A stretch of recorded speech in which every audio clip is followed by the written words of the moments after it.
Poštovani kolega Maras, kazali ste danas u svojoj raspravi da je oporba optužena za politizaciju ovog cijelog slučaja.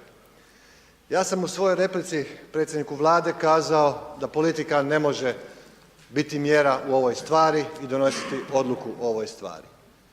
Za politiku to čini etičko povjerenstvo sastavljeno od renomiranih znanstvenika, ljudi koji su kompetentni procijeniti da li je došlo do plagijata ili ne. No premijer je elegantno prešao preko toga što sam ja govorio.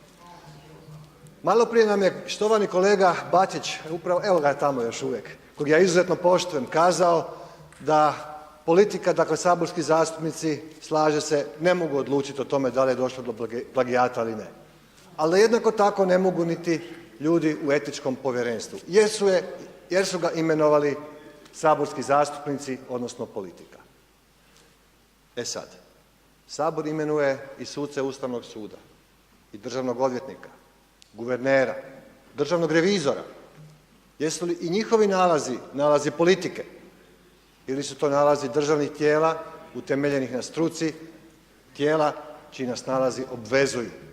Ja sam tako shvatio i etičko povjerenstvo koje je razmatralo slučaj ministra Barišića, da je to jedno stručno tijelo čija će nas odluka barem politički obvezivati, pošto mi sebi oduzimamo to pravo kao političari da presudimo znanstveniku.